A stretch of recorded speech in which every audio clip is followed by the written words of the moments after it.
এখন আমি এই বাচ্চাগুলোকে ওই যে বড় মুরগির ঘরের পাশে যে ঘরটা করলাম, মানে ছোট করে সেপারেট করলাম, ওইটাতে এগুলো রেখে দিব এবং রাতে ঠিক এইভাবেই এই ব্রুডিং এর মধ্যে রাখবো, পাত্রের মধ্যে। ব্রুডিং এর পাত্রটাও এখানে নিয়ে যাব।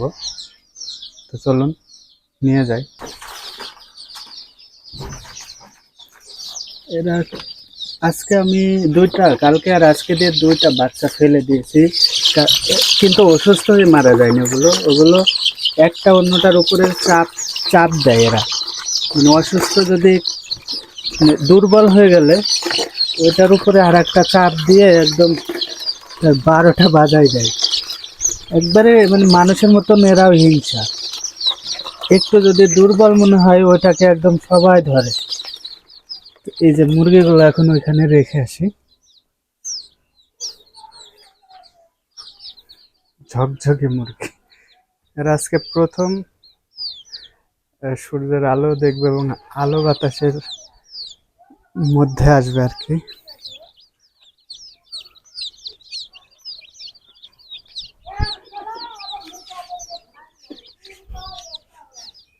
সব এক জায়গায় গুছায় গেছে, দেখা যাক কি অবস্থা হয়। অনেক পরিশ্রম করলাম এই বাচ্চাগুলোর পিছনে। আমি খুব প্রাণপণ চেষ্টা করছি যে এগুলোকে যাতে আমি বড় করে এবং এ থেকে আমি ডিম নিতে পারি। মানে মেন কথা, এগুলো আমি পুষবো, এই কারণে খুব যত্ন করছি। এমনিও যত্ন করি, এবার বিশেষ টেক কেয়ার আর কি। খুব সুন্দর করে ঘরটা পরিশ্রম করে করলাম। অন্য জায়গায় ঘর করতে গেলে এখন অনেক টাকা লাগতো আর কি। এখানে আমি কয়টা, আমার ওই যে পুরানো ঘর যেটা তৈরি করছিলাম ওইটার 22 দিয়ে হয়ে গেল।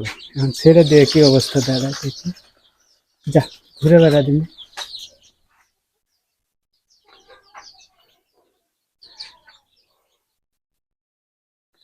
নতুন জায়গা পেয়ে কি অবস্থা হয় দেখি।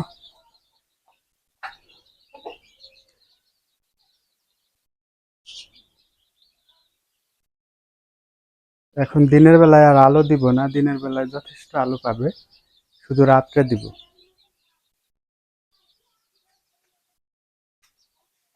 বাচ্চাগুলো দেখতে খুবই সুন্দর লাগছে।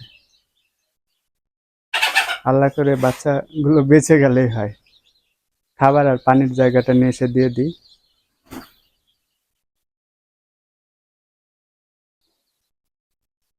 ইচ্ছা মতন খাবে না। পানি পাত্রটা একটু ভালো জায়গায় রাখে।